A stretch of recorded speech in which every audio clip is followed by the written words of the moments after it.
The sitting is resumed.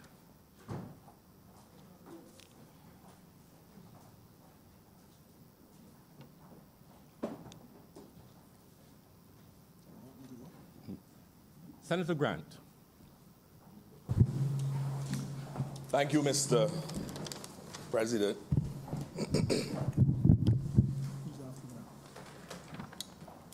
Today, of course, is a day when I feel, sir, somewhat honored to be able to be in this chamber and to say a few words to the memory and in tribute to our late Prime Minister, Professor the Right Honourable Wayne Arthur. Of course, sir, since his untimely death, we have heard many tributes in Barbados from his political allies, his political opponents, from within the region that speak to the greatness of Professor Arthur and to the many wonderful things that he has done. When I reflect, sir, on Prime Minister Arthur, the phrase that comes to my mind relates to a man from humble beginnings going on to greatness. And as I reflect and think of his life, one of the things that was very apparent was that given all that he was able to achieve, he continued to be a very humble person. And I think reflecting on his life today should provide the opportunity for many of us to recognize that there are significant examples we can take from his life. There are a number of things that I remember him saying. I remember him, sir, on the political platform, speaking about the fact that he walked from Cave Hill to Ben Hill. And what that demonstrated to me, sir, was that even though there were challenges and even though there were trials, that he recognized the importance that you should never give up.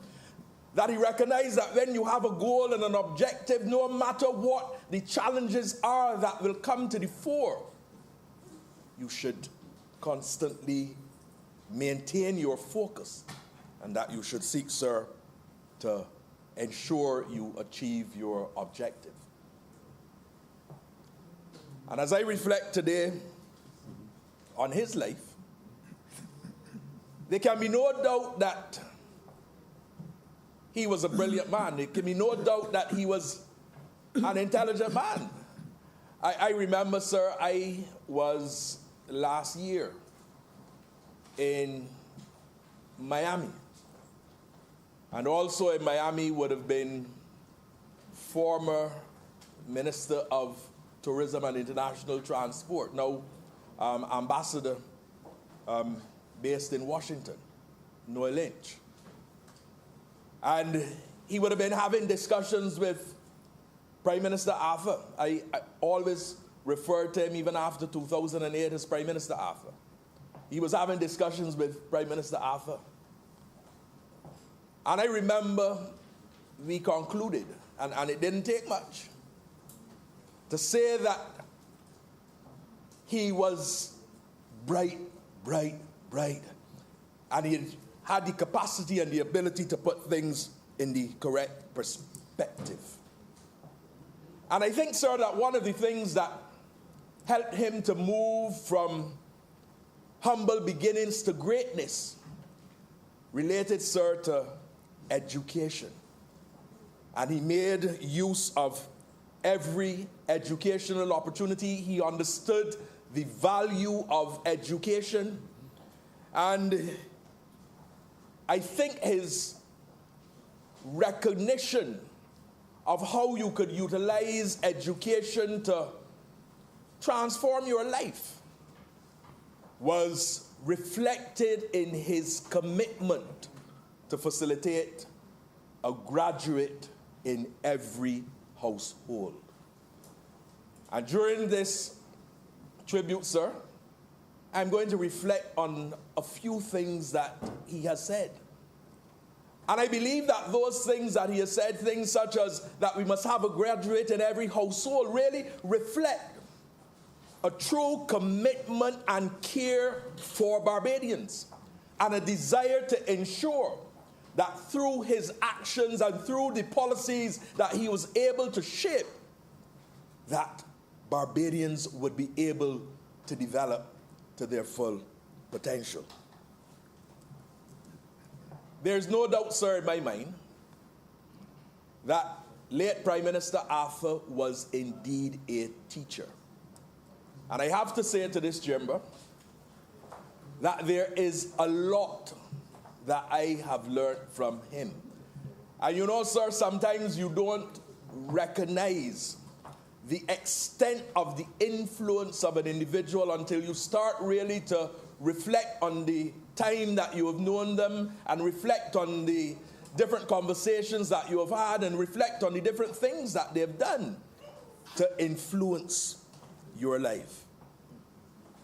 And sir, I remember on many occasions having the privilege of going to cabinet. Of course, Prime Minister Arthur provided an opportunity for me as Parliamentary Secretary in the Ministry of Tourism and International Transport.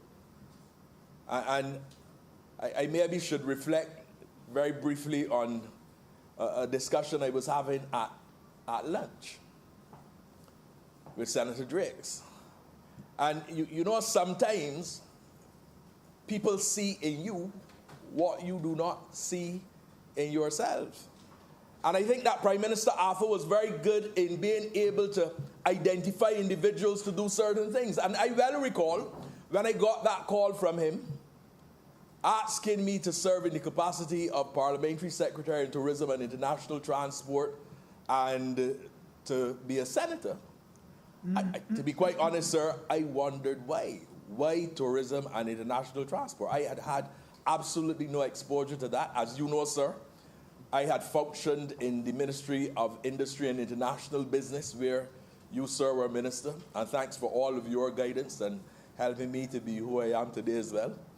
And at that time, I worked as senior consultant with the reform of the industrial sector, mainly manufacturing, and also with telecommunications. But never anything with tourism and international transport. And I reflect on that because, you know, today I was in and out of the chamber. And the truth is, tourism and international transport is now my day-to-day area that I function in. It's the basket and hoe that I have. It's the way that I make my living. And the truth is that Prime Minister Arthur obviously saw something and gave me that opportunity to develop in who I am today. But, sir, as I said, I recall going to cabinet on many occasions, acting in different capacities, of course, as Minister of Tourism and International Transport, Public Works, a whole range of ministries. And sitting in the cabinet and hearing Prime Minister Arthur talk was truly a lesson from a teacher. And many of those things I carry with me today. I remember, sir, in reflecting on different subject matters, Prime Minister Arthur saying there must be clarity of thought. You must be very clear on what it is that you are speaking about, and you must present it and fashion it the right way. I remember him saying, sir, in addition to clarity of thought, there must be sense of purpose. Because you must have, sir, a very clear communication and indication as to what it is you are trying to achieve. And then he also said there must be reflection on the expected outcomes. And some might say, sir, that as Prime Minister, he was a very hard taskmaster. But I think, sir, that is something that is extremely good, because it required that those who function within government gave of their very best. It required that persons recognize that we had a commitment to ensure that what we did was not for ourselves, but was for the benefit as well of the people of the country and the people of the region. Persons here have spoken to the fact that when there have been challenges, I've heard him say on many occasions, face it and fix it. Meaning, sir, that you must not run away when the challenges come. You must not say you're overwhelmed and you can't deal with it. You must face it and fix it. And I think that, sir, is critical and that is important. Another saying, sir, that Prime Minister Arthur had that I embrace fully was that to whom much is given, much is expected.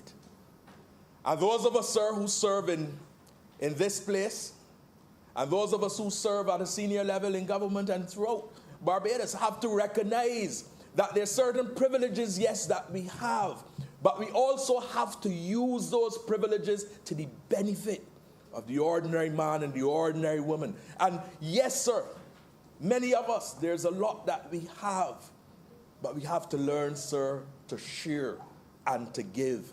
And there can be no doubt that Prime Minister Arthur gave of himself, and gave of himself in a major way to help transform this country.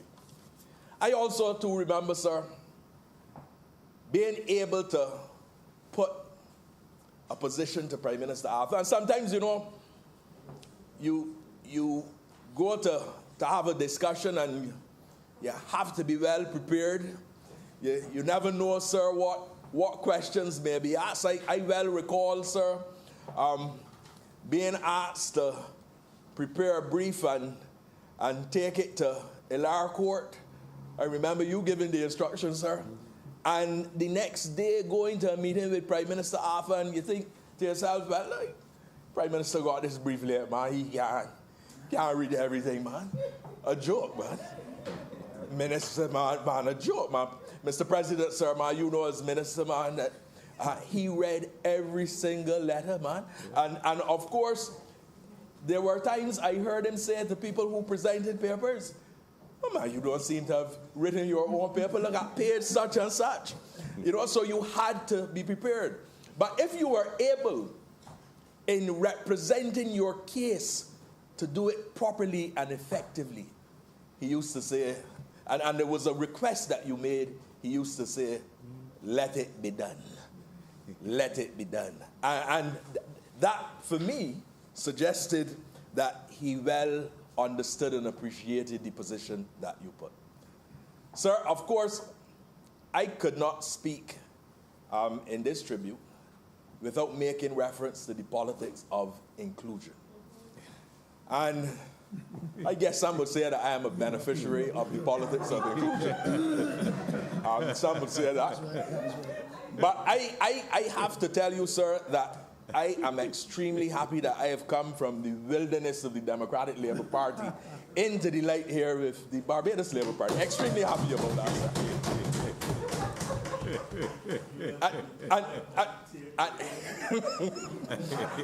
And you know, sometimes we ourselves as adults don't understand what is happening around us. I remember the 1999 election campaign.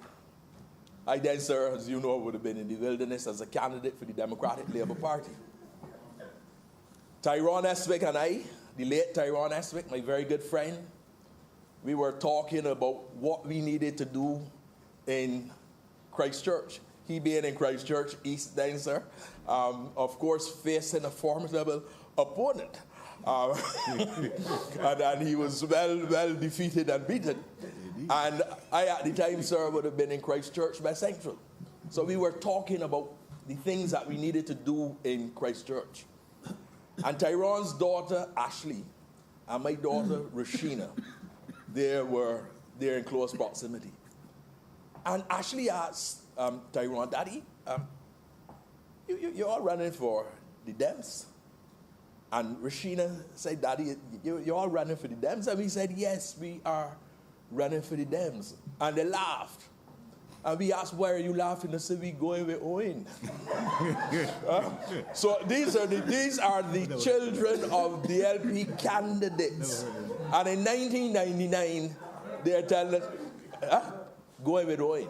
And the truth is, the country was going with Owen because in him, they found someone that could inspire. In him, they found someone that could give confidence. Remember that he took over office at a time when the foreign reserves were low. He took over office at a time when unemployment was in excess of 25%. And I remember him saying that he would create 30,000 jobs.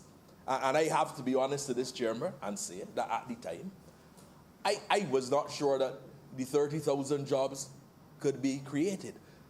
But he created 30,000 plus jobs, sir. He created more than the 30,000 jobs that he said that he would create. And the reality is that he was able, as in a very serious way, to take a country that faced disaster. And as I reflect on his life, and sir, certainly I can recall the 1994 election and where we were. And I can recall the 2018 election where you had a Democratic Labour Party in government that brought the country close to disaster. And it seems as though whenever the Dems get in office, when they demit, the country is always close to a disaster. And I think that we owe a great gratitude to Prime Minister Arthur for the work that he did, particularly in taking over government in 1994. And we have to, sir, as well, reflect on the fact that he became Prime Minister by bringing a no-confidence motion against a government and stop the government literally during the midterm. You would have had elections, sir, before in 1966, 1971, 1976, 1981, 1986, 1991. But the election that persons were anticipating would have been in 1996 did not occur in 1996 because Prime Minister Arthur, as leader of the opposition, would have brought a no-confidence motion, and that no-confidence motion brought to an end the Democratic Labour Party's reign in government and provided relief to the people of Barbados. But the functioning of Prime Minister Arthur just did not relate to Barbados. There was a time in the 1990s, sir, the United States Shipwright Agreement. I believe it would have been spoken about in this chamber before, where the United States sought to impact on the sovereignty of CARICOM countries. And while some of our other Caribbean neighbors decided that they would go ahead, Prime Minister Arthur said no. And I well recall, sir, his speech in Trinidad, where he stood firm to the United States, and he was strong. And that resulted in a significant change in the Shipwright Agreement. It didn't stop there either, sir. There was reference as well to the OECD countries and the kind of impact that they sought to bring on our international businesses, and the ability of Prime Minister Arthur to stand up strong. And I think what he did was reflected in the progression of the country for the Kofi Annan, sir, who was then Secretary General of the UN, stating that Barbados was a country which punched above its weight. He, sir, had lead responsibility for the Caribbean single market and economy, which allowed a number of Caribbean nationals to function here. And I do well recall, sir, another late Prime Minister making comments about ever so welcome, wait for a call. And what that did was to deny us of the opportunity of utilizing the resources of our Caribbean brothers and sisters. The reality is that Prime Minister Arthur was strong integrationalist, very, very strong. And he recognized that we were better functioning together than we were functioning apart and functioning as independent nations. And therefore, there was a significant thrust which he made at the level of the Caribbean single market and economy. And I think it benefited Barbados significantly, particularly in the area of services. Sir, I couldn't end in my tribute without reflecting on some easier, more social times I got to spend with Prime Minister Arthur. There were times, sir, when after a branch meeting, he would say, "Rudy Grant, let us go." And we would go to Bert's Bar and sit down and have a few beverages and speak in a light manner. Or we would go by Rudy Gibson, the B-man, and play some dominoes. And, of course, enjoy delectable fish cakes made by Miss Gibson. And there I saw another Owen Arthur.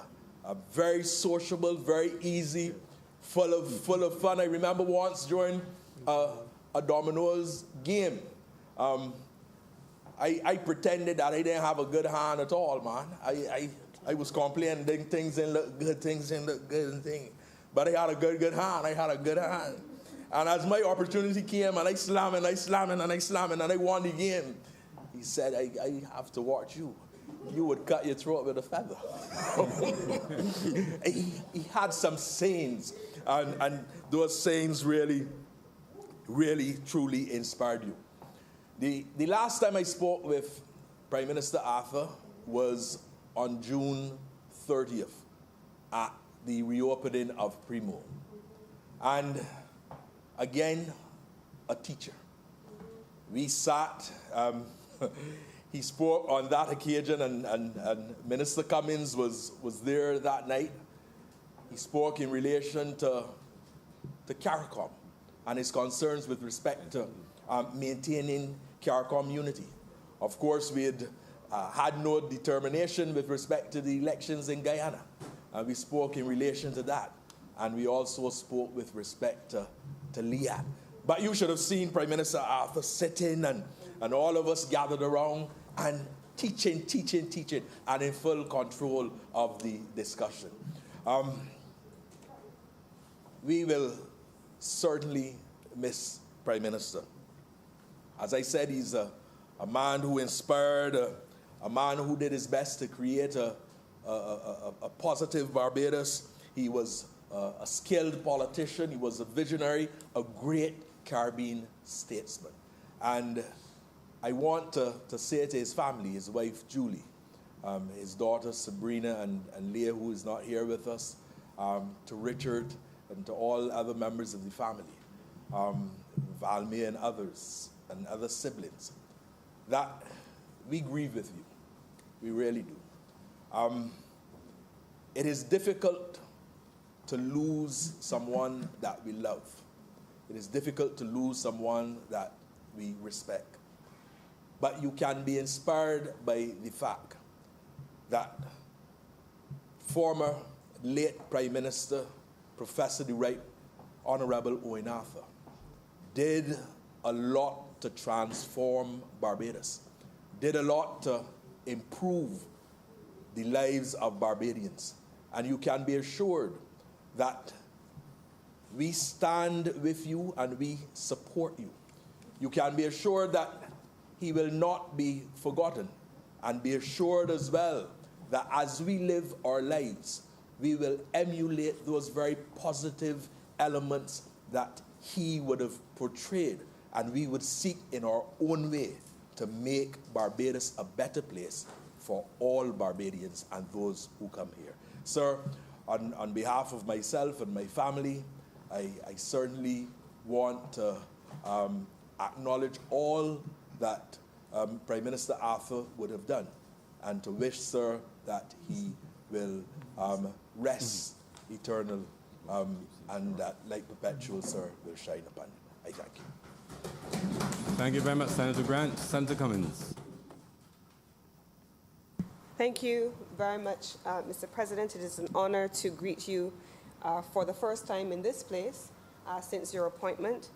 And I wish to extend my own greetings to the family, to Julie, to Sabrina, and to Richard, and all of the other members of the family by blood and otherwise, and also to recognize Anne, who, if you know, former Professor Right Honourable Owen Arthur, you know Anne he saw as family as well.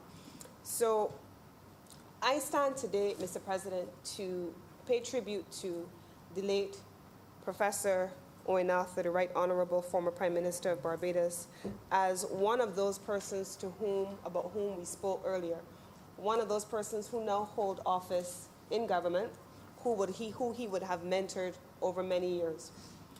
I first met Prime Minister Arthur as a young Foreign Service officer, Mr. President.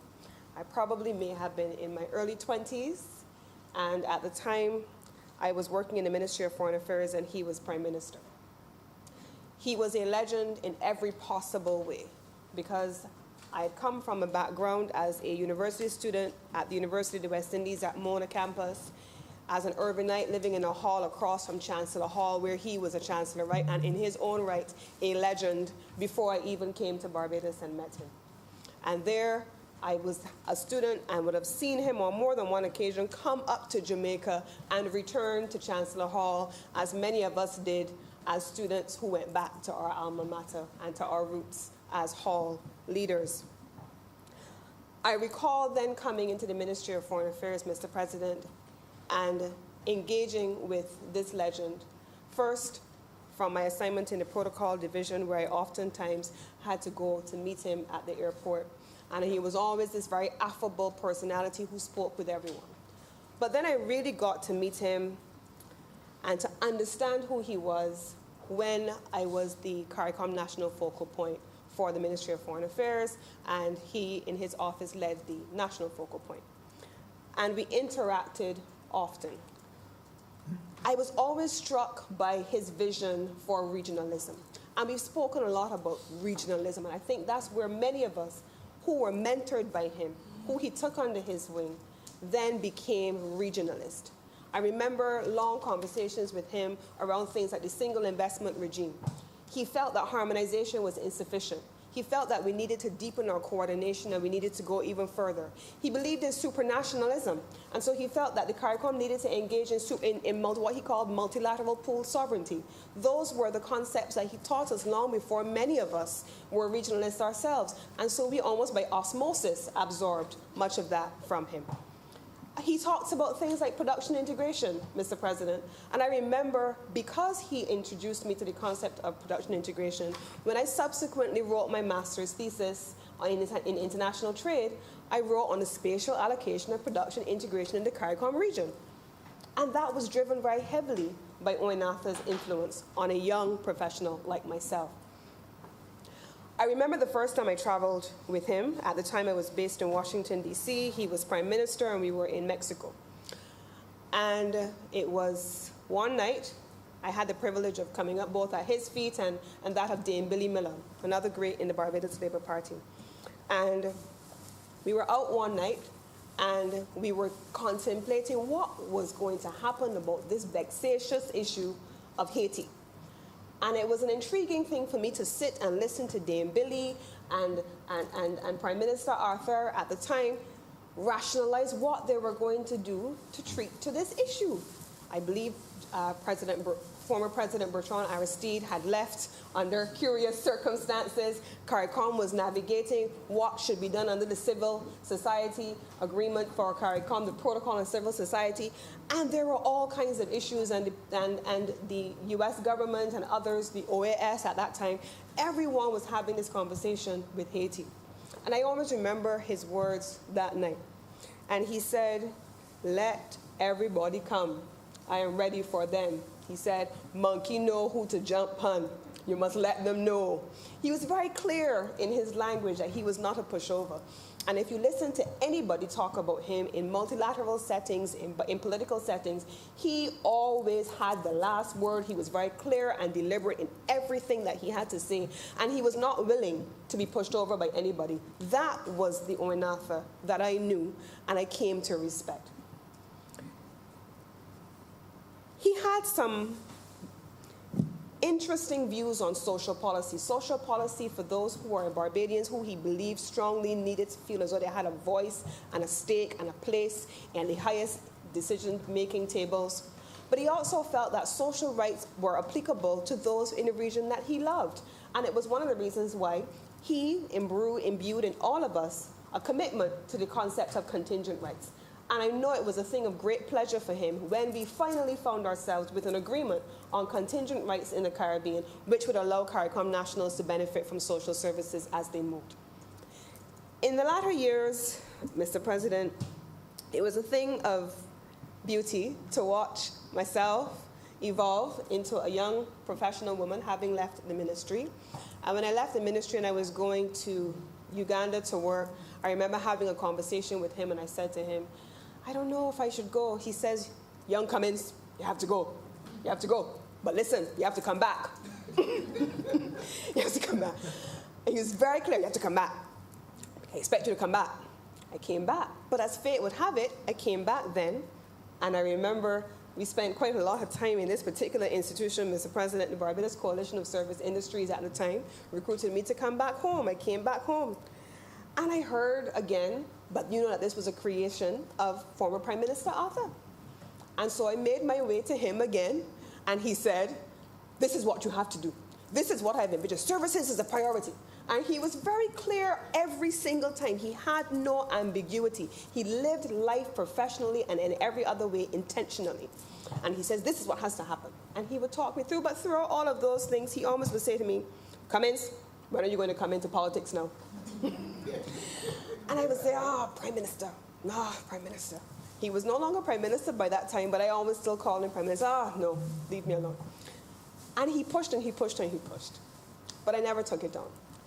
Then our daughters became friends at Queen's College. And for many years, myself, former Prime Minister, Julie, we would carpool several days a week. And many evenings, if I was running late, either former Prime Minister or Julie would pick up my daughter, and vice versa. We would pick them up and take them to each other's houses. He would make pepper pot and he would say, "Come and eat. Where are those girls?" Sometimes I would get a call and he would say, "I have a package here waiting for you." On my coconut trees outside of my home, I have orchids that he brought because he was so proud of his garden. And I had no idea what to do with them, and he came and he put them up for me. That is the Owen that I also knew. But I want to draw the Chamber's attention to the former Prime Minister who, in his words, travailed over our nation over a period of 10 years. When I was approached by the Vice Chancellor of the University of the West Indies to join the university team, again, I went to former Prime Minister Arthur. What should I do? Should I accept the offer or should I go to the university? Cummins, you have to go to the university. It's a regional institution. If you don't go, I'll be very unhappy with you. And so I went to the University of the West Indies. Off I went. He says, "I'll help you." And as fate would have it, it turned out that my office was adjacent to his. As you know, he dedicated his library and his collection of impressive papers. If you have not yet seen his collection in his library, it is a thing to behold. he had in his possession, and it empowered me over the last 4 or 5 years to be able to go next door from my office into his office, borrowing books almost on a weekly basis, and he would say, you have to read this book. If he ordered a new book, he would say, here, you have to take this one, you have to come back. Or to see his library if there was a paper that had been written on a subject. When I was delivering the second Dame Ermy-Bourne lecture, it was to his library that I went. And I'm confident that now a lot of the work that we are seeing on the Scotland District and in those areas in terms of the Scotland Development Authority, Scotland District Development Authority, those are things that were among his last acts before he left office in 2008. And he shared much of those papers with me right before I gave that lecture. But I remember, Mr. President, one day I went into his office, probably to borrow a book, probably to go into the library, probably just to hear him ranting about something or the other that was troubling him in the last 10 years, and he was on his couch. Come in. I opened and he was laying on his couch and his hand was on his head. I said, Prime Minister, what's the matter? Come in. I'm in travail. What's wrong? I'm in travail for your country. He was deeply affected by what happened in the country over that period when he demitted office. And he spent a considerable amount of time writing papers, engaging with people, giving lectures. There is a lecture that he gave in 2012, for example, and it was called The Logic of Integration. And he spoke about a number of things which we've subsequently had to battle. You would recall, Mr. President, when you, for example, were dealing with the difficult issues of financial services, and others were treating to the OECD issues from multiple perspectives. These were things that he was well known for, and he said something at the time that in 2012 that I want to share with the House here, because we still in this Senate are grappling with many of those issues, and I believe just 2 years ago we left the Senate maybe around 11 o'clock the night treating to international business issues.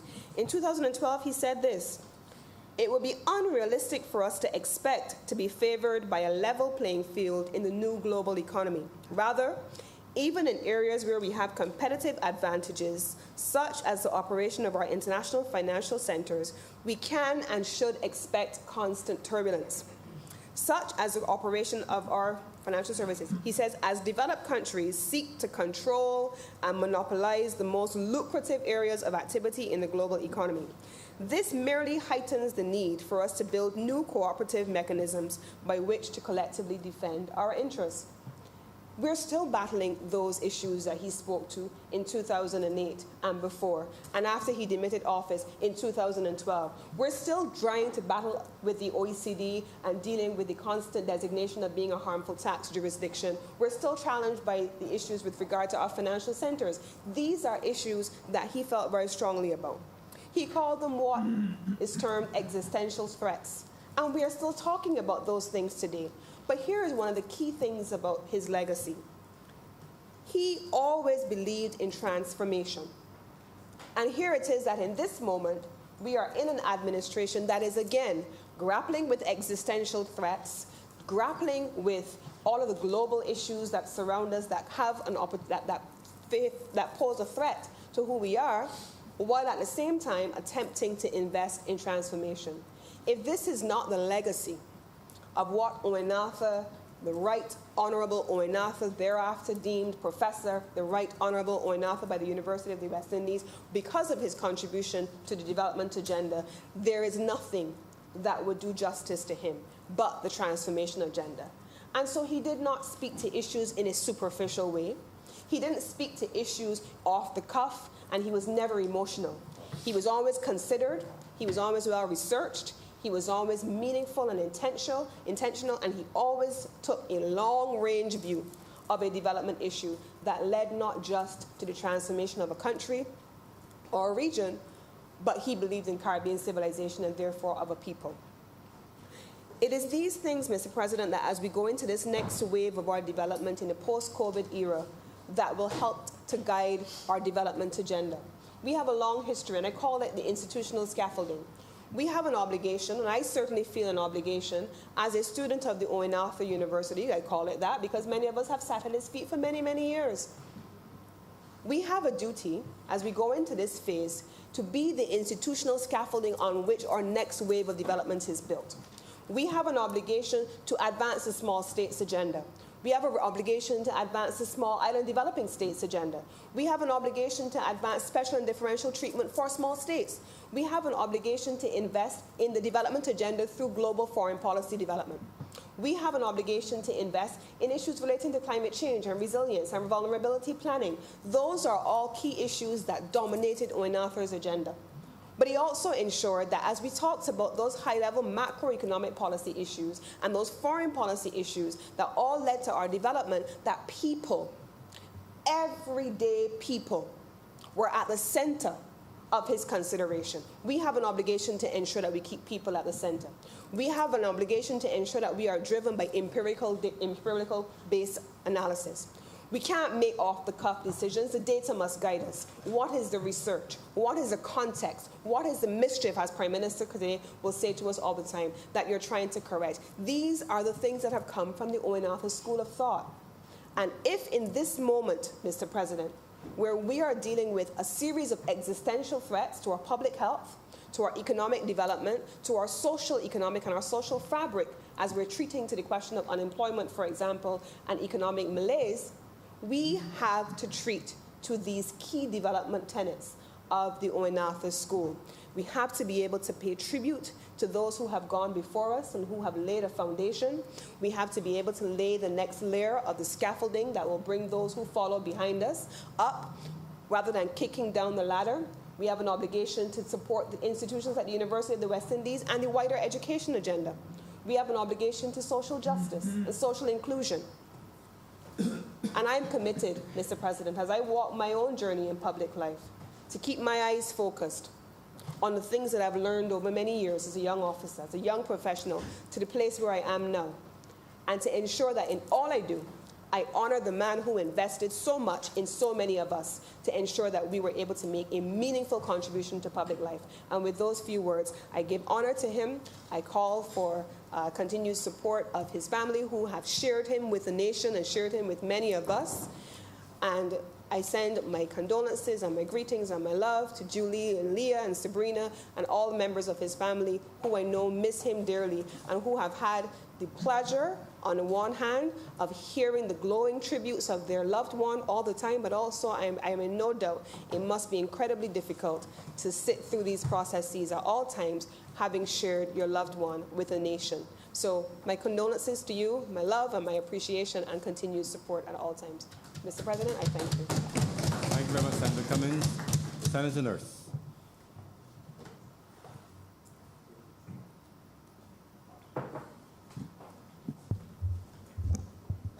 Thank you, Mr. President. And first, let me also congratulate you, Mr. President, on your election of this as president of this honorable chamber. And I know that you will do an exemplary job as you take charge of this chamber, and I wish you well. Mr. President, unlike most of the previous speakers, cannot claim to have had that any personal or even any professional relationship with Professor Arthur. And so, to a large extent, my few comments are really related to my observations of him as he operated in the public service and as the head of government for those 15 years and prior during his years in opposition. And I have to say that when at some time his biography is written, when at some time history is written, I am satisfied that the work that he would have done during the period of which he gave service to this country will be properly recorded, and that we will be able to see the tremendous contribution he made in terms of the development of this country. I think there's a considerable body of thought that his mentor was probably former Prime Minister, also the Right Excellent Earl Walton Barrow. And the more I think about it and the more I reflect on this, I see a lot of the telling similarities of the Barrow era coming through during the period of Professor Arthur's prime ministership.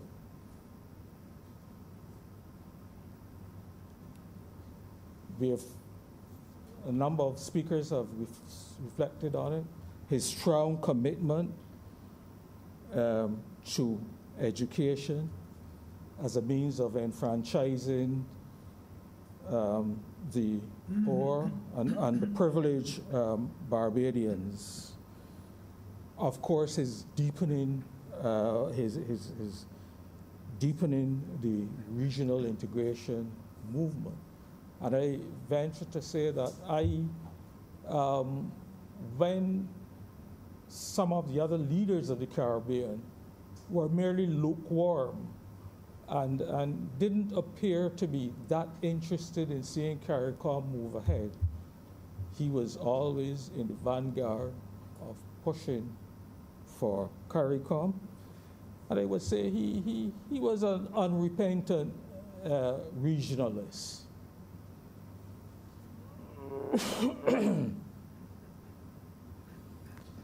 And therefore, it is really important to see how, when he had the opportunity, how he tried to push the development of the integration movement, and of course the work that he would have done in the establishing, in trying to get the CSME up and running.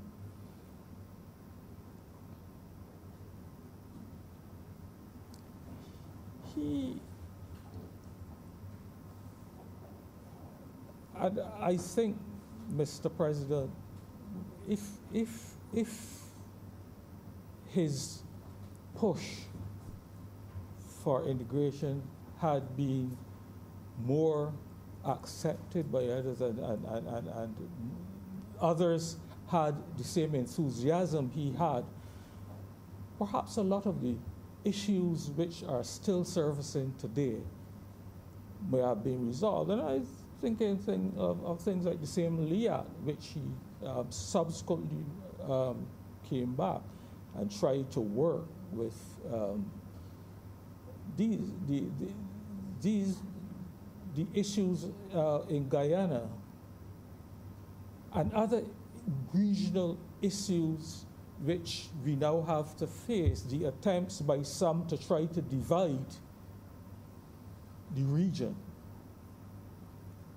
If we had pursued our regionalism with the vigor that the late Professor Arthur had for the whole institution of CARICOM, I think this region would have been way far ahead at this point. And of course, COVID and all the issues surrounding COVID now really, again, brings to mind the importance of that whole integration movement.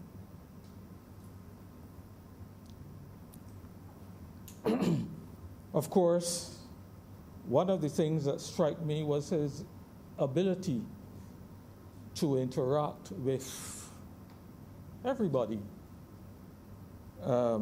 in his community. You know, whether it was at some of his famous places of refreshment, or whether it was in the supermarket. I heard some others mention of meeting up with him in the supermarket. He always was able to interact with people at whatever level. And in fact, I was reminded quite recently by one of my sisters of an occasion just after the 2008 elections, when the Alpha government had lost the election. And my sister relates to me that she was actually in the supermarket shopping with her young son, at that time I believe about seven or 8 years. And he saw Mr. Arthur in the supermarket and he said, "Mommy, there's Prime Minister Owen Arthur." And he ran up to him to say, "Hello, Prime Minister Arthur." And of course, Mr. Arthur, because he was not Prime Minister then, said, "Well, son, that's true. I am Mr. Arthur, but I am no longer Prime Minister." And the little boy asked him, "You're not Prime Minister anymore?" He said, "No." He said, "So what happened?"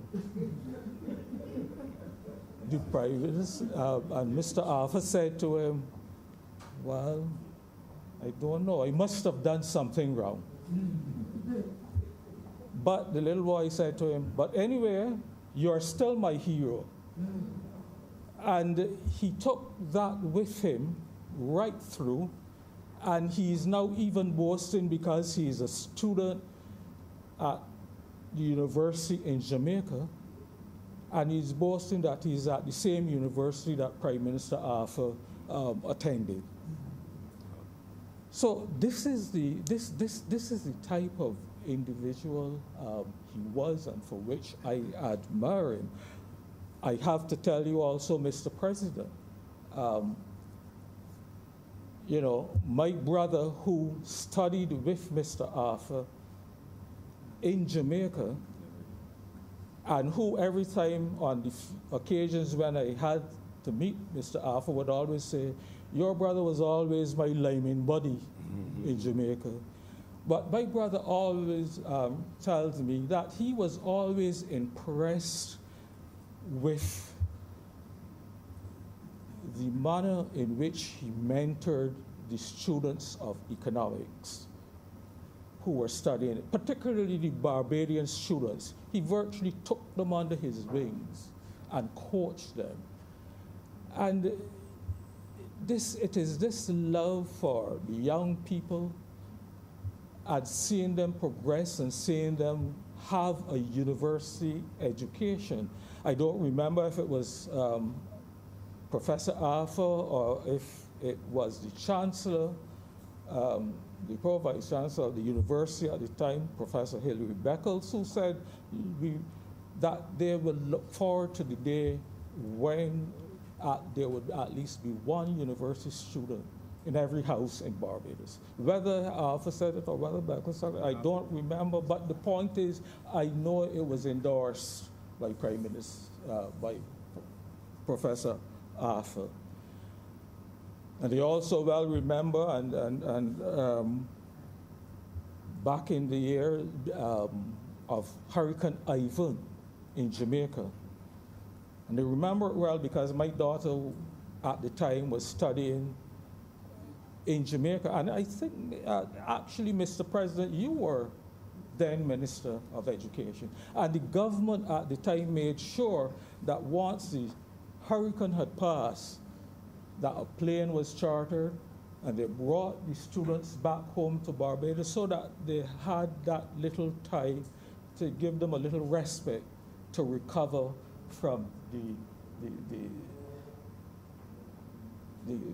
the unusual circumstances of that hurricane, which none of them had ever experienced before.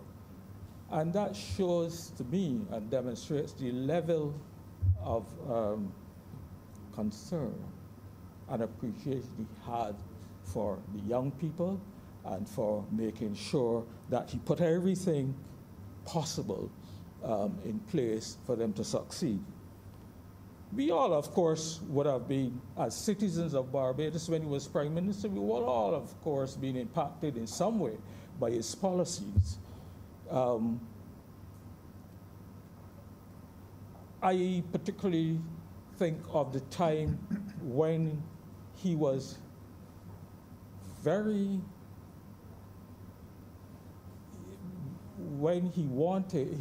he was trying to make sure that he created a climate of people and persons in Barbados who wanted to save and to invest.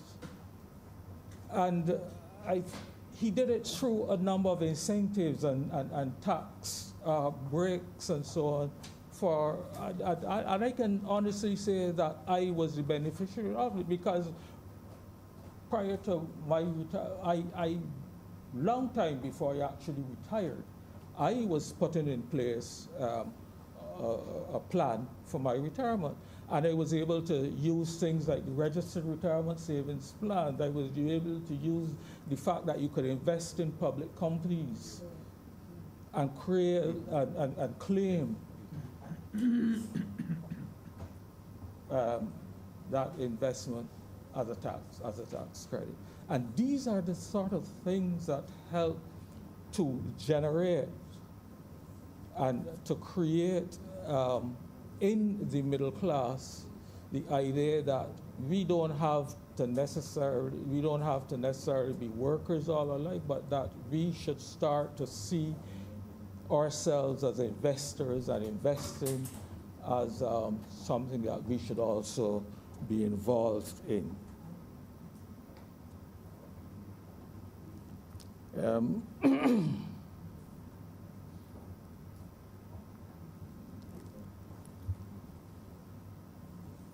There was after he left, or I shouldn't say after he left politics, but after he resigned or parted company with the Barbados, the party for which he was a member for over 30 years. He sat as an independent, of course, in the other place.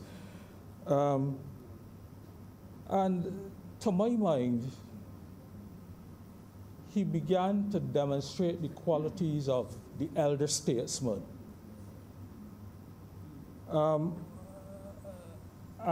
I suppose his now being freed from the shackles of being a political person or being part of a party and being in politics, he freely offered his advice and direction for the benefit of his beloved country. And I would suggest that when we all have time, we go back and we look at those speeches pre-2014, I think it was, when he parted company with the Barbados Labour Party, and look at those speeches, look at those debates in which he participated, and you see the wisdom and you see how deep those contributions, and you get a much better appreciation for how deep those contributions were. I am told, Mr. President, and and this is from speaking with a number of permanent secretaries, from chief technical officers, people who would have worked at that level. And it is interesting that almost without exception, they were saying that, in fact, one person suggested he never advised himself, but he relied on the advice of his professional people. So he didn't surround himself with people who would tell him what they think he wanted to hear. But he wanted a professional, he wanted professional advice, and then at the end of the day, maybe he had to make a political decision, but the point is that he never accepted anything but professionalism. And as we heard from some of the other speakers, you had to go prepared.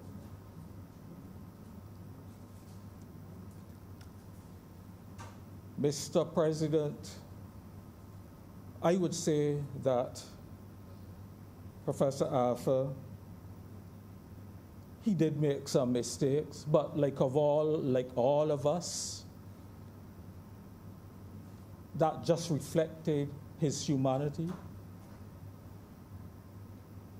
And he from time to time did admit that he did make some mistakes. But those for his contribution to this country and what he have done in terms of the development of this country really far outweigh any mistakes that he may have had made along the way.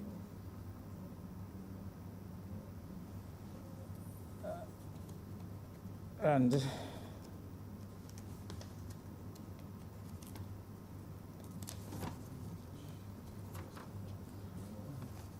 I would just like to, and perhaps, Mr. President, just to mention one other thing before we wrap up. It was mentioned, I think, by Senator Grant a little while ago about the 1999 election. And there's something that I always remember about that election, because by the 1999 elections, it seemed that he had been able to amass such a popularity with all of the citizens that I recall hearing people who were of the other party's persuasion saying, for this election, we are still these, but we are for these. And that shows the level of satisfaction, I think, and gratitude. And the fact that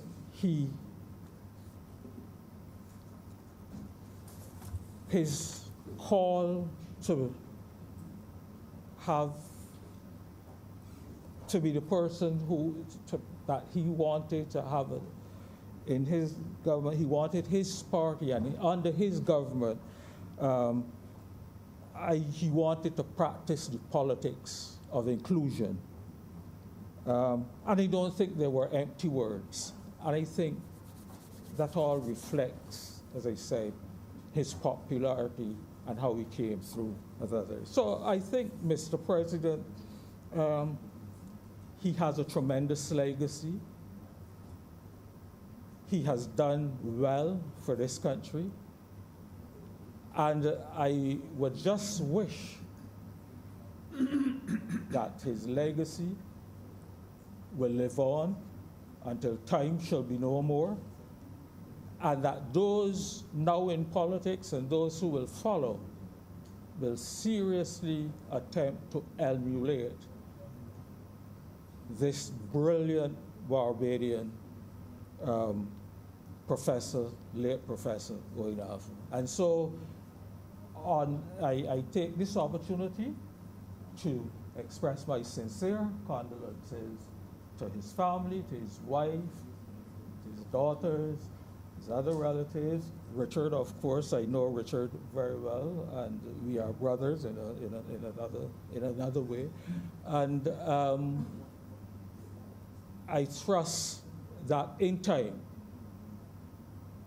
there will be some appropriate monument or whatever to forever remember and reflect on his contribution to Barbados. I am obliged to you, Mr. President. Thank you very much, Senator Nurse. Senator Reverend Dr. John Rogers. Thank you very much, Mr. President, and good afternoon, my fellow.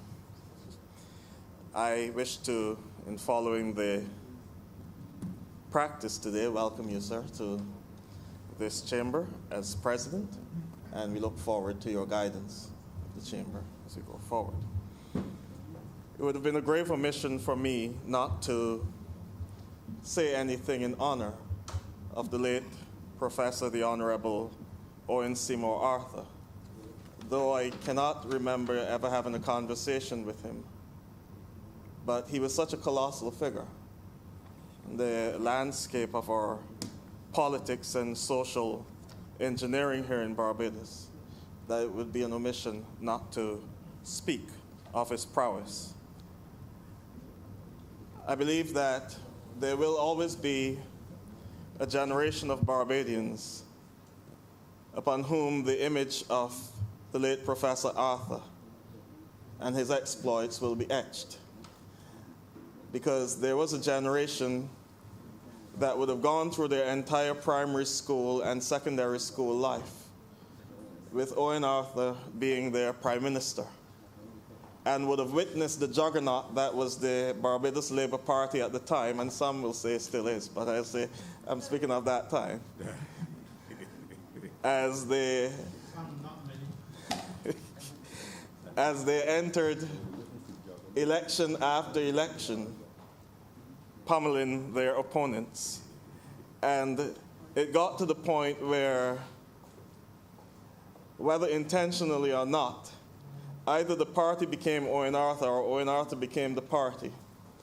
Because after a while, you couldn't remember which theme was used for which election, because all of them had Owen in them somewhere. But such was the nature of the man. He came to national recognition as our prime minister in the 14 years between 1994 and 2008. And he would have inherited a government that was tottering at the time. The economy was in shambles. The national morale was very low after the 8% cut and the challenge that many families and individuals would have been experiencing at the time. And true to his motto, face it and fix it, he did just that. He presided over what will always be recognized as a purple patch in the development of Barbados. But it was a purple patch not because everything was smooth, but because of his astute leadership and his willingness to face the obstacles head on. One cannot help but think that as a good classical scholar, he would have held very closely to the words of Brutus in Julius Caesar. There's a tide in the affairs of men, which when taken at the flood leads to fortunes. Omitted, one's voyage of life is but shallows and misery. And he would have taken that flood when it presented itself to lead to the social and national development that we would have experienced under his leadership. But as you would have heard this today, and we must reiterate, one of his great strengths was his political maturity, the ability to go beyond the divisions of party, to recognize talent wherever it was. Because, as I said, I never spoke to him, but I'm sure that as a great student of history, he would have recognized that long before there were political parties and B&D, we were a people never meant to be. And so he was able to go beyond the boundaries of politics, to see talent and value wherever it was. And so today we are really celebrating the true essence of the Barbadian experiment, that as a society, we can focus on the development of our people, where though he was not born a king, he rose from the basic levels of his society to walk with princes and kings. He had the ability to transcend every stratum of the society, where he was able to mixed with the greatest in academia, but also to relate to the ordinary man on the street. So much so that he was immortalized in the Calypso by Kid Sight, Only About Hair. And you may remember the time when we had the problem in Emerton. And as Kid Sight said, but Owen went down there, touched a Rasta man on the hair. I am sorry, Owen declared. Well, that could happen, only about hair. Such was the nature of the man. He had the ability to touch people at every level. I had some cursory instances where I would have been in the company of Mr. Arthur, though I don't think he ever knew me, really. I do recall that sometime in the mid-2000s, he had called a national consultation for religious leaders. I can remember standing outside on the morning of that consultation, a group of us religious leaders, and he came up to us and he said, "Listen, gentlemen, the time of the economists is past. It is now time for you to build a society. It is time for you to do the social engineering necessary to make this society what it should be." I would have interacted with him again at Sheraton Center when he was not prime minister anymore and he was just sitting there. It was after a time of brief illness, and I just asked him how he was doing, and he was quite nice in responding and so on. But I also shared a political platform with him one time, sir. And this is for the leader of government business.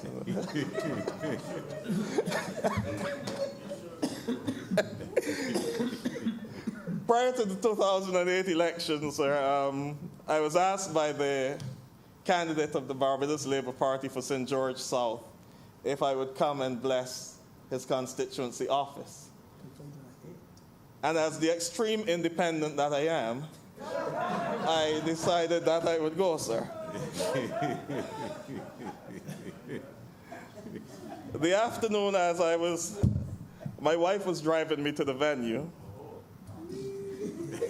we saw the Prime Minister's car in front of us, so I said, well, if he must be going where I'm going. So we followed his car, and we both got lost, and we found that quite funny. But then when we got to the place, it was not just the blessing of a constituency office. It was a political meeting. There was a sea of red. So he got out the car, and I heard the announcement, "Ladies and gentlemen, the Prime Minister of Barbados," there's this big uproar and everything.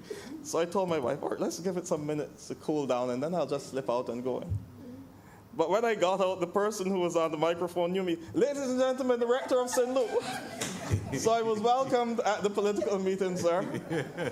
And I sat on the platform with Mr. Arthur, then Prime Minister Arthur. And that was the time when he gave one of his blistering speeches. I believe that was the Wild Boy speech. And I was on the platform with him at that time, sir. So I just wanted the leader of government business to know that I was there.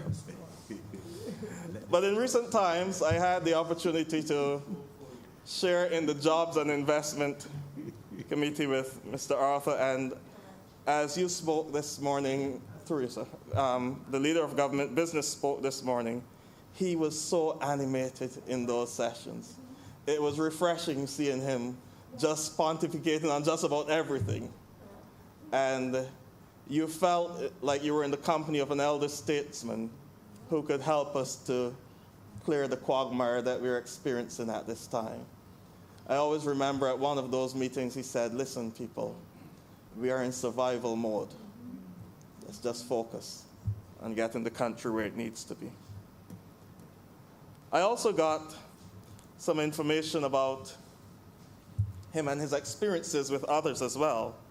I was told by a teacher who would go down to Jamaica to mark exams every year that one year they got there, and just as they were at the check-in counter for the hotel, all tired after their long flight, a voice behind them said, "I hear Bajans." And it was the Prime Minister, Owen Arthur, at the time. And he said, "What are you here for?" And they said, "We're here to mark CXC." He said, "Well, anyway, I'm off to a function." And he told his permanent secretary, "Wait for them, make sure they get changed and everything, get some transportation, and bring them to where I am." And that was the type of prime minister that we had in Owen Seymour Arthur. But it would be remiss of me, as one born on the Dutch side of the island of St. Martin, to a Barbadian mother and an Anguillian father, with a grandfather from Marigalant, and family members from Saba and Statia and St. Kitts and Antigua, and other parts throughout the region, not to highlight his commitment to regionalism and his commitment to the Caribbean single market and economy.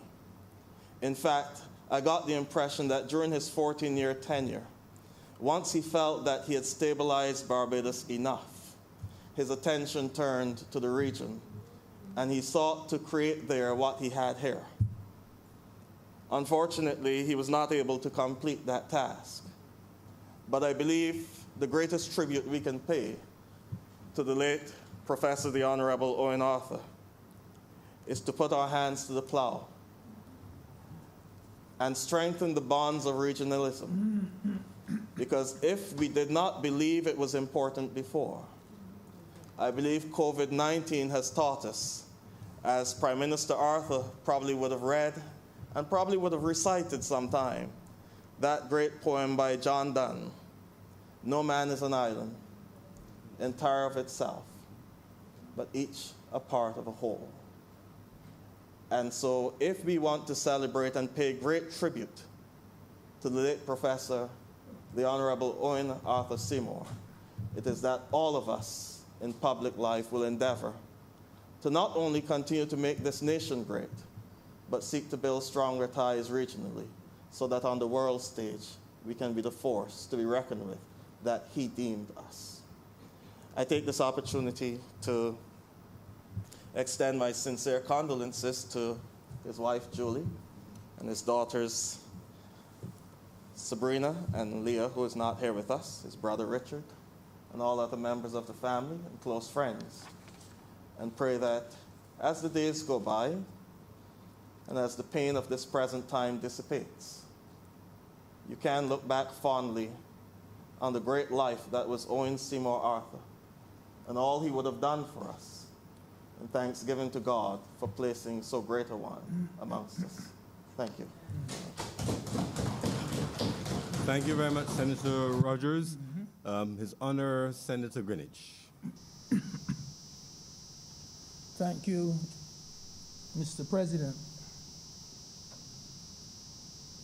At the very beginning, sir, I want to express sincere condolences to the entire Arthur family, to Julie, his wife, to Sabrina, the daughter, to Leah, the other daughter, to his brother Richard, his sister Valme,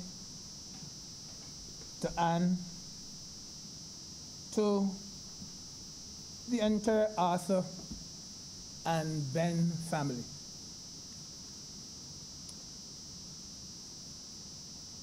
So I want to begin this tribute by saying that in doing tributes, I never like to be anecdotal. I like to do a little commentary and so on, but I found it so difficult to do a tribute to Owen Arthur without being anecdotal. And I do this tribute, sir, not because I was a fellow politician. I do this tribute, sir, through the eyes of a boy from the most eastern tip of Barbados, a boy from Marleyville. Because when I lost Owen Arthur, I didn't lose just an academic. I lost, sir, more than a prime minister. I lost more than a politician. I lost more than a regionalist, sir. I lost more than an economist. Sir, I lost a genuine friend. Not just a superficial friend, sir.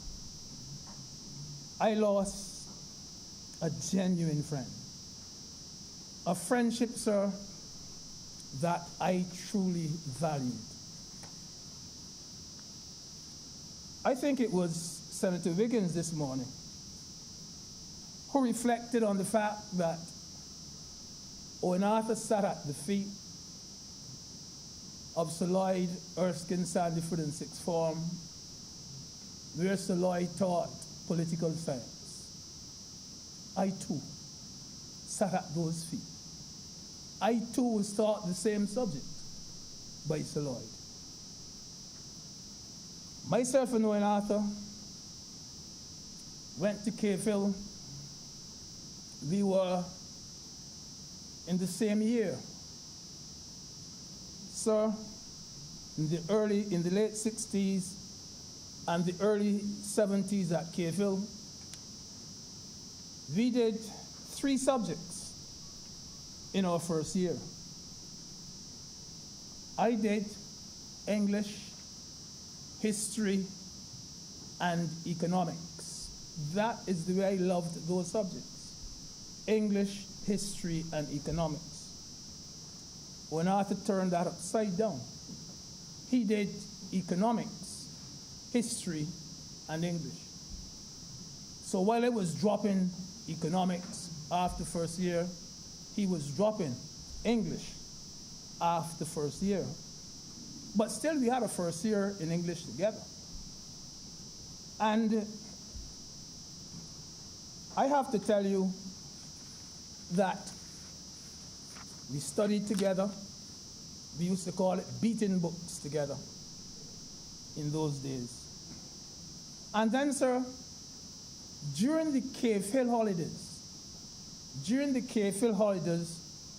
Owen Arthur came to St. Philip in that same little corner, eastern corner, that I spoke about just now. He came to Marleyvale, sometimes 3 times a week. He had to take at least 2 buses to get there. And I learned, sir, that the road to a friend's house is never too far. It's never too far. We would walk from Marleyvale, where I lived. You know, one of the first times he came, in fact, the very first time he came to my house, I introduced him to my mother as the future Prime Minister of Barbados. How prophetic. How prophetic. And you know, at that time he had absolutely no political ambition. I only said so because he was brilliant, because he was bright. That was the only reason why he said future Prime Minister of Barbados. As I said, sir, we would walk from Marleyvale and we would go to Bayfield. At that time, you had to go across what was St. Catherine's cricket pasture. Very often, we would stop there, have a little game or watch the fellas. And he would be talking to people as we went along. So he knew people from that little corner of St. Philip since the early 70s. Since the early 70s, he knew the boys up there, and sometimes the old ladies up there as well. Very often we walked to Bayfield, the most easterly tip of the island, where the bus turns around. We walked there together. There's a house there where the Wedderburns live at. And that house was always our resting place. That is where we stopped. That was a house where we got anything we wanted virtually.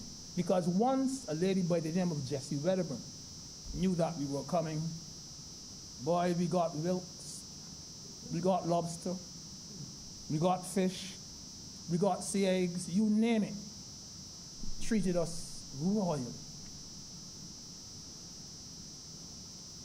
Sometimes we would spend the evening there. Sometimes we came back up to St. Catherine's Pasture where the fellas were playing cricket by that time.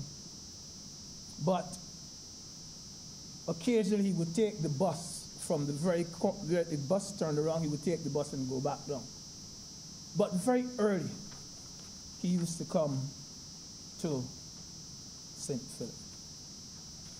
Tas was a real friend, not a pretended friend. It is said, sir, that an open foe may prove a curse, but a pretended friend is always worse. When Arthur was not a pretended friend, he was an absolute friend. An absolute friend. But even in those early days, when he came to St. Philip, you couldn't want a better friend socially. Whether he was playing dominoes, cards, cricket, or just having a drink, you couldn't want a person more affable, more witty. He was excellent company. Tas loved life. He enjoyed life. Now I have to tell you though, going back to our studies, that even though, yes, he did eventually drop English, still he dominated the first year English class. He dominated that. We were in English tutorials together. This is where you sit and you discuss and you talk man to man, you discuss your work. Myself and Owen Arthur often had different opinions. We argued about different points. Sometimes we interpreted them differently, and we held our own viewpoints.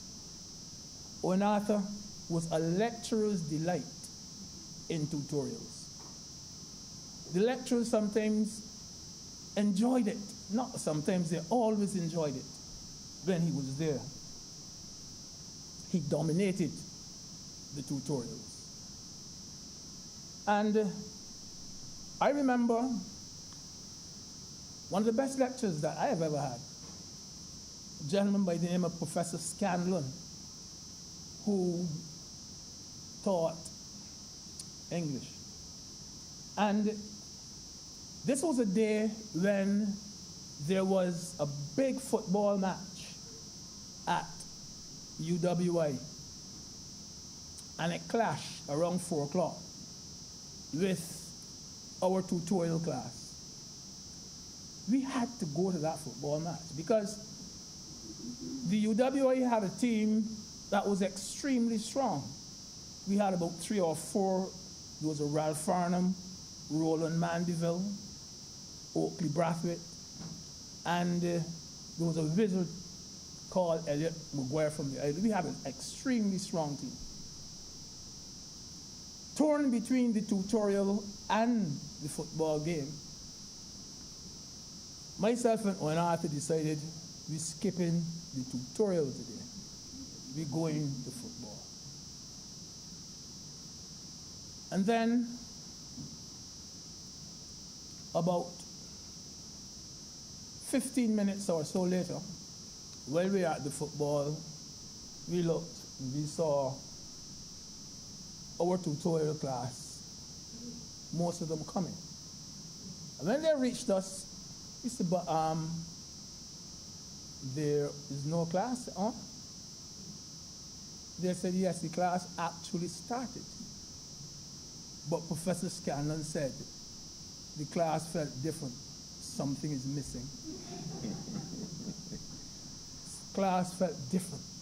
Something is missing. I know this something wasn't me. I know this something wasn't me. But that was the enormity of the man. That virtually he could cancel a class by not turning up. That was the enormity of Owen Arthur. The other thing I recall, and Senator Nurse did make the point earlier, when he spoke about helping people, helping students. You know, we had some poets, some metaphysical poets, they call them. Difficult to understand their language, difficult to understand their imagery, difficult to understand what they were writing. Difficult poets. And one of the most difficult ones was Alexander Pope. Difficult poet. And there was a gentleman in our class, I could call his name too, Ernest Rochford. Big fellow used to teach at Coleridge Prairie. He was having difficulty in understanding the metaphysical poets. And he said, I can't understand when you're all in the tutorials and you're all talking. I just can't understand it. I'm confused. I don't know. And I said, Cappy, what are you doing tomorrow? This was a Friday. He said, what are you doing tomorrow? I said, I just reading books and gone. He said, why I come at 10 o'clock? We're going to go through 5 of Pope's poems with Rochi. He said, get here for 10. I slept that night in Martinique Road at an aunt. Owen slept that night, I think it was somewhere near Thorpe's. I think he had an uncle that had a shop or something like that. Correct? Yes. You know, old boys to remember. Yeah. And the morning, I got off by where the Kentucky is, somewhere down there in Black Rock. Walk up what we used to call the Free Hill. And go up to the, and when I got up to the top of the hill, honestly, I was panting, because it was just about 10. And when I got there, I looked across. He was walking, coming across the playing field. Rochi was there. And he said, let me go look for an empty lecture room. We gone to the lecture room. We sat down. And from about 10 past 10 until about 12:30 or so, we went through about 3 poems. We took lunch, Rochi paid for the lunch. And then we came back again and we finished it off. We did 5, and he taught, and Rochi understood. Exams would have been like 2 weeks away. And I remember when the exam finished, and we said, Rochi, where you get through? God, you had to do 4 questions in 3 hours, 4 essays. Rochi said, I get through. Good, I do. He said, we did the question on Pope.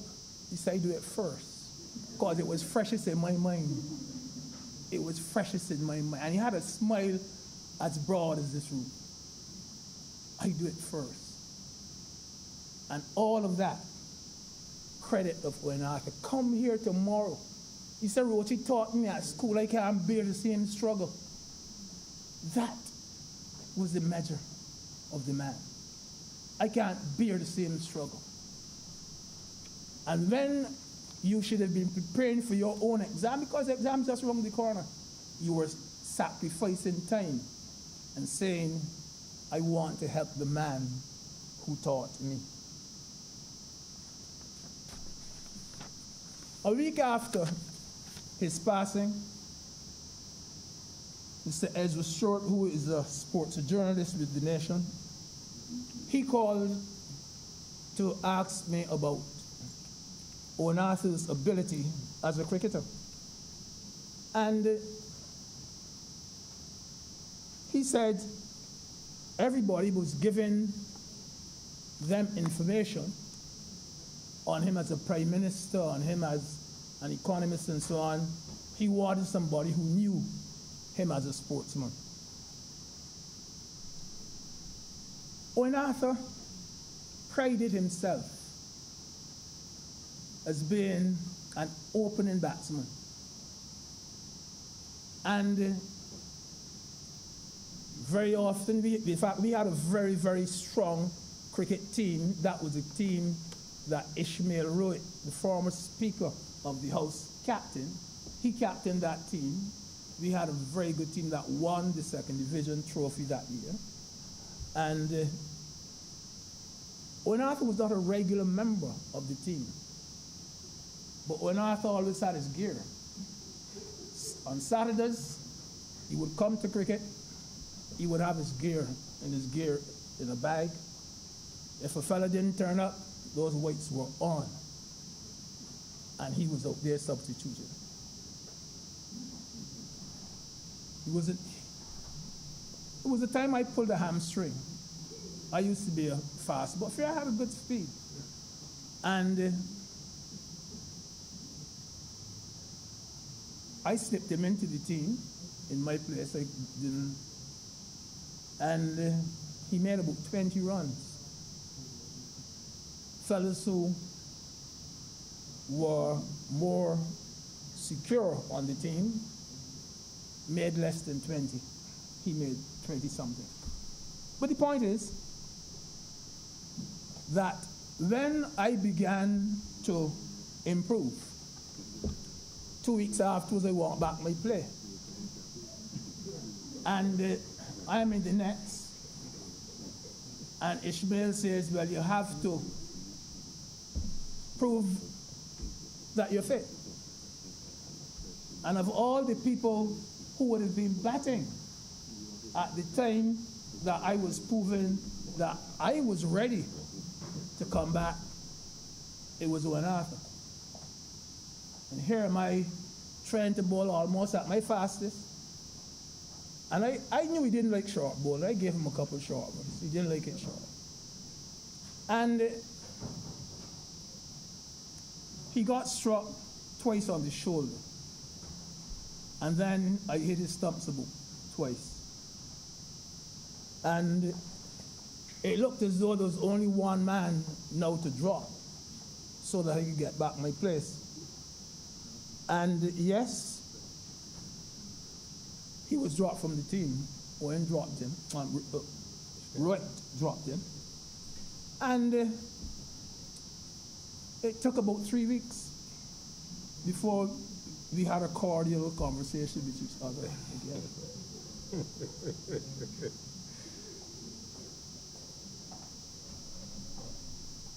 Now, I also read in those tributes to him, the Nation had put out a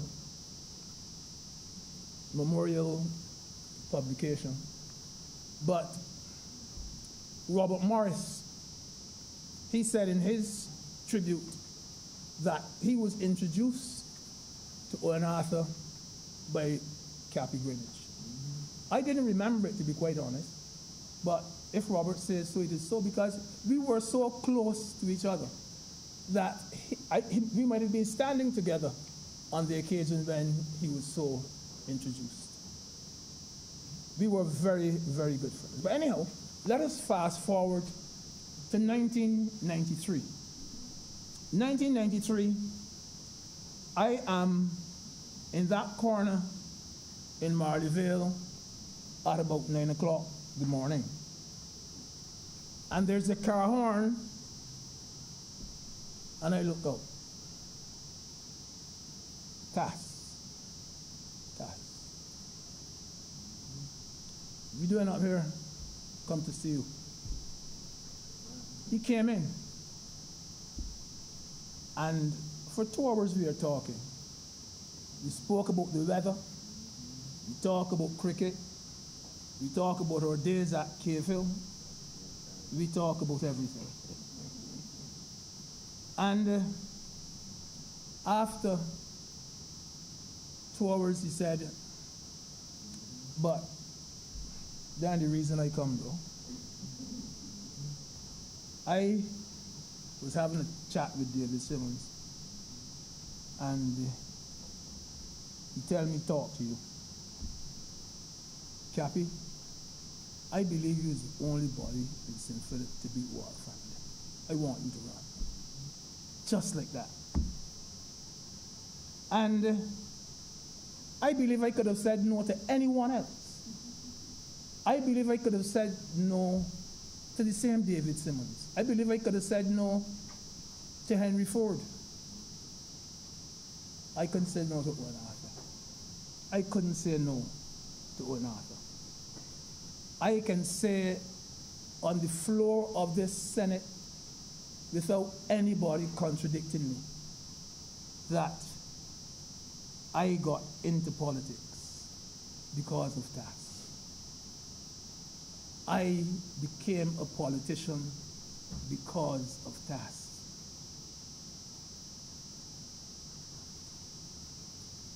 He became Prime Minister in 1994. And it was at that time that my mother laughed and reminded me of the day that I introduced him as the future Prime Minister of Barbados. But you know, sir, the biggest lesson that he taught me is that the son of a carpenter, the son of a shopkeeper, that the son of any agricultural laborer, the son of a fisherman, of working class people, can rise to become the Prime Minister of Barbados. That lesson he taught me. He taught me that I could have a bosom friend who could become Prime Minister of Barbados. Someone from poor, humble background could achieve so much. I remember too, sir, being at an ILO conference. And while I was at that ILO conference, he was at a heads of government conference in England. I was in Geneva. And he would call me from England, where he was, every evening after the conference. We would chat about home, chat about everything. I remember his conference eventually ended before mine did. Now here is where I pick up. Sir, you know when you go, you would have gone on many occasions, when you make your speech at the conference and you come down and all of the other Caribbean ministers are there and they congratulate you on what a good speech you have made, whether it was good or not. Yes, I made a speech in Geneva and I came down and I saw all of the Caribbean ministers there ready to meet me. Minister, good speech, minister, good speech. But when I got to the end of the Caribbean group, here was another gentleman who stood out. Stood out for a variety of reasons. Color was the most basic one. And he had a New Zealand tag on him. I remember his name, but I knew his name, but just can't remember it. But he shook my hand and he said, good speech. This is that. He said, but I am here to tell you that I like your Prime Minister. I said, my Prime Minister is not here. He said, I know that. He said, I was in London, where they had a heads of government meeting, and I am covering 2 conferences where they came over now to this one in Geneva. And then he said, let me tell you why I like him. And he told me that the Prime Minister of England, Mr. Tony Blair at the time, was wrapping up the conference, the heads of government conference. And he said, we have the document now. They're preparing the document. We have come to the end of the conference, so we can all go and have a drink before we have the final cocktails or whatever it was later in the evening. Chap from New Zealand said, your Prime Minister looked at Mr. Blair and said, no, sir, it cannot be done that way. We must take that document first, go over it line by line and word by word to see if we approve it. When we give it our approval, then that can happen, but not before. Prime Minister of England said, okay, well, in that case then, let's take a half an hour break and let's come back and look at the document. And they did that. The gentleman from New Zealand said, and do you know that substantial amendments, substantial changes were made to that document? And the majority of the suggestions came from your Prime Minister. Owen Seymour Arthur. But, you know, I came through London after that. And I was met by Mr. Peter Simmons. Mr. Peter, I think both him and Mr. Herbie Yearwood, Mr. Peter Simmons was the High Commissioner. I was met. And I, very naive as I am, you know, naive person, I said, I heard that Mr. Arthur had a good conference and that he actually made the people do some changes. Peter Simmons looked at me and said, Cappy, you don't got to tell me that. But I was in the conference, I sat in the conference, and he proceeded to tell me, almost in the same way, exactly how it happened. And he said not only that, Prime Minister Blair, he didn't say Blair, he said Prime Minister Blair's office has called our office on about 2 or so occasions since then. And they're asking questions about Barbados. And about 4 months after that, Prime Minister Blair and his family were here in Barbados on their holiday. I put 2 and 2 together. And I said to myself, you know something? They have come to Barbados because they had a demonstration of the metal that Barbadians are made of. Owen Arthur has done a lot for this country. A good friend of mine. So, Mr. President, you know the time is getting on, but there are a few anecdotes, and I really don't want to go through all. But I have tried as much as possible to remove my political lens in the tribute and to speak for the many friends that Owen Arthur had in my neck of the woods. While he was, and even after he was Prime Minister, he continued to frequent the district in which I live. And I used to think at one stage that I almost said the darling of some folks in Marleyville, the older folks and so on. But he proved to me that I was not. That because he took more liberties with those people than I did myself. One day he came up to Marleyville, came to my house. He said he's come from somewhere and he was just giving us a shout. He said, hop in. And I got in his car. He said, I'm going to give Masky a show. 200 yards from me. And he goes, and he opens the door. He walks into Evelyn Skeet's kitchen. The pot is on the stove. He opens the pot. And something very basic like piece of yam, piece of breadfruit, and I think it was a dolphin head, not a dolphin head. That is what was being cooked. And he said, go and get some of that. And another 15 minutes we waited, and he got it, and I got some too. And he ate it as though it was caviar. You could see he was enjoying fellowship with them. That was the badger of Owen Arthur.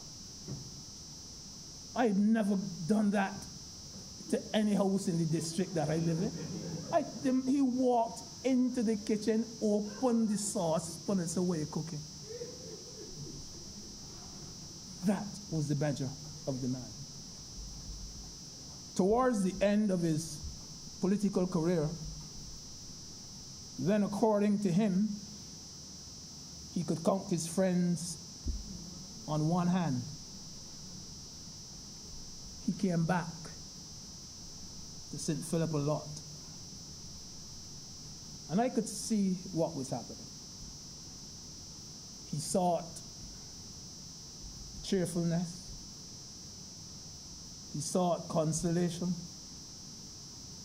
He sought comfort. He sought solace in that part of the world.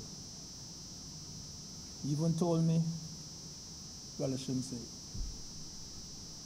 the daughter knows what he was almost about to say. But he loved that part of the world. And he would go at the same Evelyn Skeet's house up there, Morville Jordan's house. He would play dominoes at John Clark. And he found himself socializing, smiling, laughing, and being Owen Arthur once again. And I said to myself, and I will say it now, that's what friends are for. I'm obliged to you, Mr. President. Thank you. Thank you, Senator Greenidge, and thank the honourable senators who spoke in tribute today, representing a wide perspective on a very full, interesting, and diverse life of the late Professor Owen Arthur. I want to associate myself with all of the remarks made. There's much that can be said, but I will not seek to add too much, except to say that, for me, if I look back on the almost now completed 5 decades of my life, and you look at these decades, and there are people of influence across the decades. And across the decades, Owen Arthur represented the most significant influence on pretty much half of my life, and both in professional and personal ways. And he's been my leader, mentor, friend. And certainly, this didn't relate to government alone, but certainly long after government, and in fact up to 2 weeks or so before he took ill, we had one of our usual conversations. When you work for someone who is extremely bright, extremely performance-driven, has a great eye for detail, you take your small victories in having an idea that you propose accepted, or having some language that you have produced accepted and incorporated into a speech or a document. And you take great pleasure, especially long after there's the end of any official professional relationships. In other words, he doesn't have to call you. But, 10 years after you left government, 12 years after you left government, you get a call, and, where's the party? What's going on? You behave yourself. And he bunks his ideas. Look, I'm working this industrial policy, so. And I'm pleased to say that, for example, in terms of the way our relationship was, that while he was working on that, there were several things that he wanted to check out in terms of Canada's industrial policy, in terms of my perspective as a former Minister of Industry, and such was our relationship. Personal, professional, that's after the family, and so on. But I won't go into all the details now, just to say that I can associate myself with all of the different perspectives mentioned. I'm particularly pleased that Senator Greenidge has focused a bit more on Owen Arthur, the man. One of the challenges is that public figures who are larger than life are sometimes either only or largely remembered by that which is in the public domain. And sometimes they become almost statuesque, as opposed to dynamic and moving human beings with adornments on one end, flaws on the other, a total a person. And Owen Arthur, like all of us, we're complex. We are diverse. We enjoy the public participation, we enjoy the crowds, we enjoy the campaigns, we enjoy being among our people, but we also enjoy those quiet moments, even those moments of solitude. And St. Philip was one of those places, for example, that our late friend and brother would go for solitude. But over time, he had others that he would reveal from time to time. For example, going up to places like Cove Bay and St. Lucie to sit and read a book. I know that he grew to love Silver Sands, and there was a place there just around Inch Marlow that he would go within sight of the water, prop up against a coconut tree to read a book. My wife even mentioned she was at Cogemparian teaching there now for about 34 years. And sometimes on evenings, when she's leaving late after giving lessons, for example, and these were free lessons, by the way, this was not paid lessons. She didn't believe in that. But in all seriousness, she would mention sometimes that she would see this car, and it would be Prime Minister Owen Arthur sitting in his car, relaxing in Cogemparian. But obviously, things that he enjoyed and embraced, he never left. St. Philip, as one of the loves of his youth, Cogemparian, his family, his friends, certain places.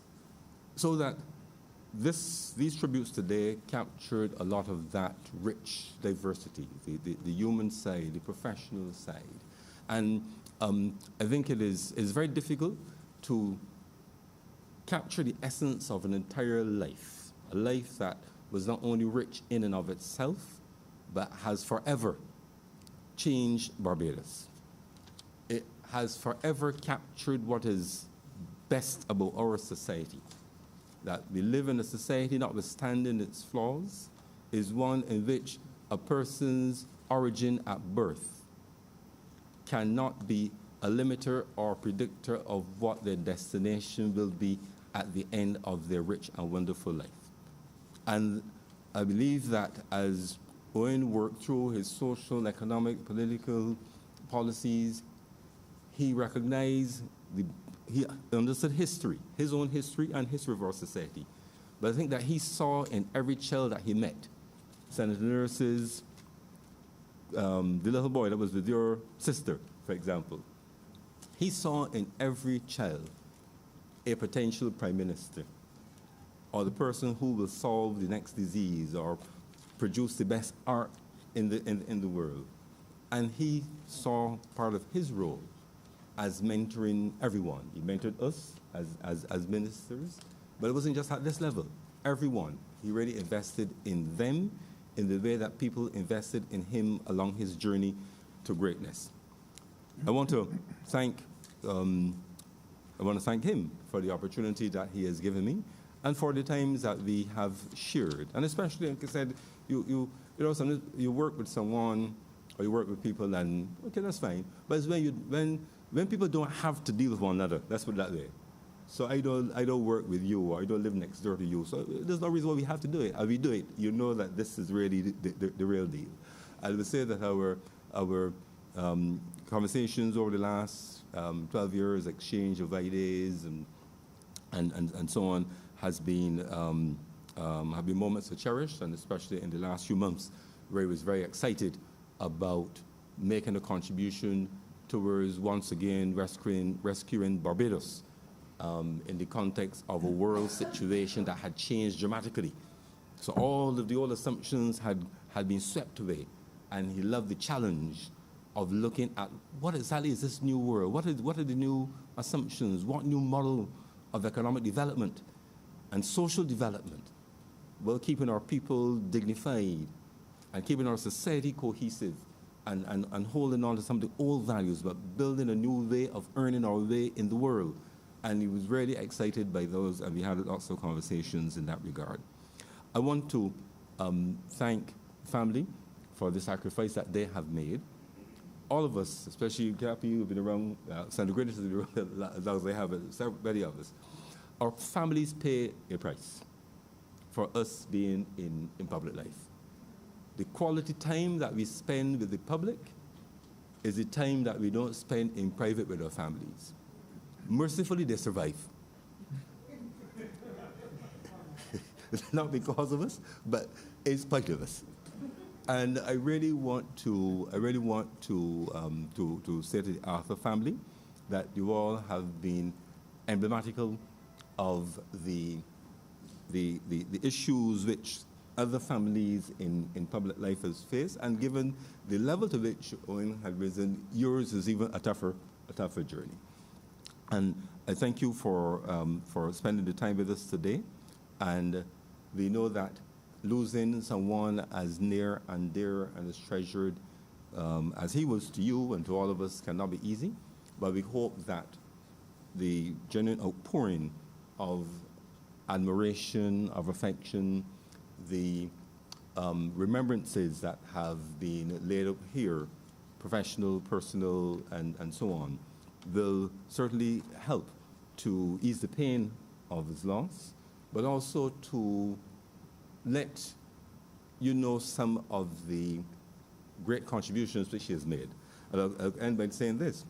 Sometimes we don't quite get our sense of our place in history, but remember at our chambers in Hero Square, somewhere in the 1990s, maybe early 2000s, a project was started by the late clerk George Branker, and I believe inspired by a request from Dame Billy Miller and Owen Arthur to recognize the members of the House of Assembly since adult suffrage in 1951, because that, for all people to understand of history, represented a different parliament for a different purpose. A parliament truly representative of all the people in the society. And really, the numbers are not large. When you consider that most people will do at least 2 terms, 3 terms, some have done, as you know, in this case, 34 years and so on.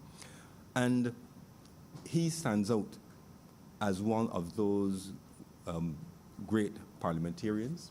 And I look forward, I won't say I look forward, I won't be here 100 years from now, but future generations will, as they research his contribution, be able to draw not only on the official records in government, but be able to draw on the record of this chamber and of the other place, as we have joined in our reflections.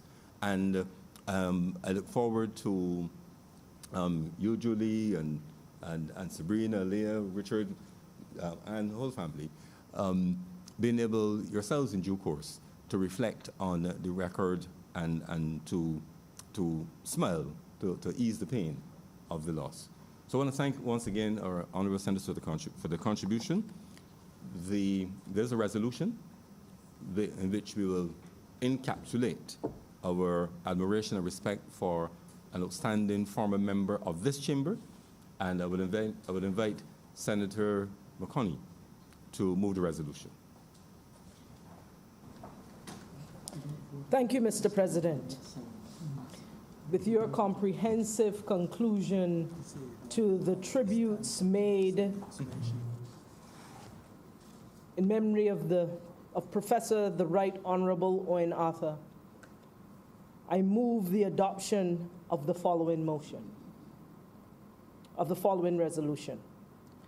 Whereas Professor the Right Honourable Owen Seymour Arthur and one of Her Majesty's councils passed this life on the 27th of July 2020, and whereas Professor Arthur was a member of the Senate from 1983 to 1984, a member of the House of Assembly from 1984 to 2018, leader of the opposition 1993 to 1994, and 2010 to 2013, Prime Minister of Barbados from 1994 to 2008, an independent member of Parliament from 2014 to 2018. And whereas this distinguished economist, longest serving and highly successful Prime Minister, achieved unprecedented success in transforming the socio and economic landscape of Barbados, and whereas this brilliant economist presided over the longest period of economic stability the country had experienced, evidenced by record levels of foreign reserves, substantial tax breaks, and wage increases coupled with massive foreign and local investment. And whereas that brilliance shone on the tapestry of the political economy, where he sought to address the toughest issues facing the country. One such issue was the vexing one of unemployment, which stood at 24% when he took office, and by the time he left it, had been wrestled down to the new low of 7.4%, prompting scholars to ask, what was the natural rate of unemployment in Barbados?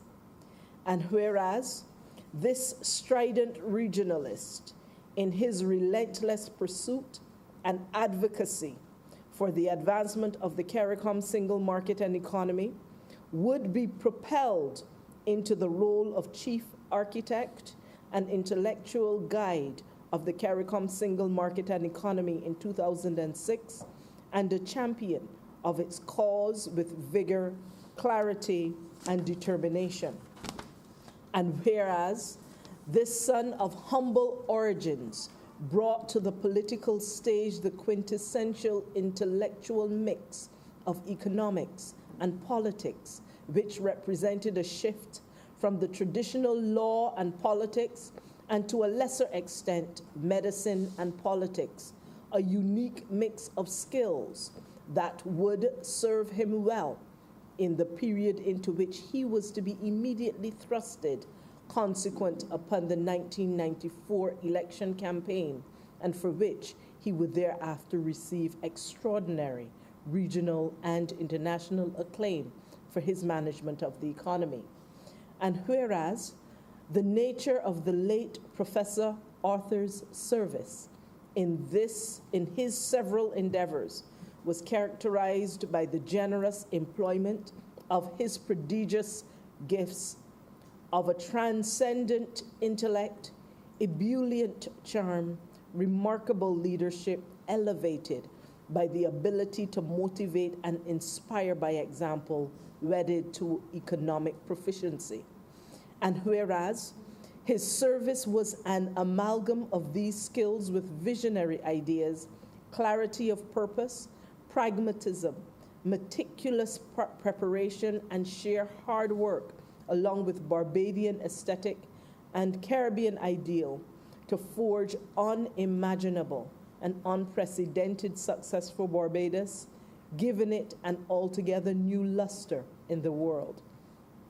Be it resolved that this Honourable Senate shares the sorrow felt by a grateful nation and extends its deepest sympathies to his wife Julie, children Sabrina and Leah, siblings Valmay, Richard and Patricia, and relatives of the late Professor the Right Honourable Owen Seymour Arthur, and expresses its wishes that they be confronted by the memory of a life lived selflessly and in the service of his nation and his people.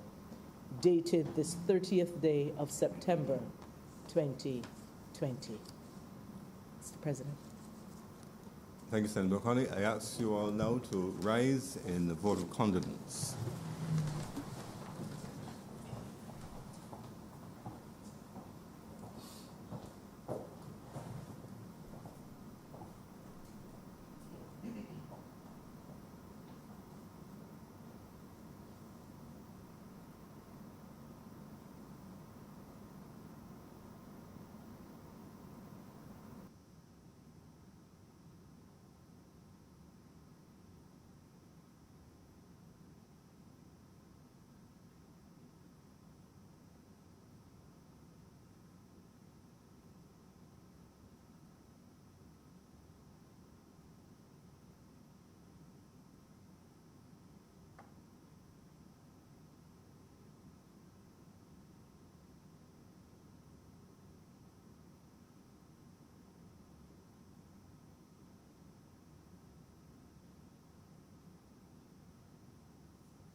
His soul continue to rest in peace and rise in glory. Was the resolution adopted? Was the resolution adopted? Did we have to? I move.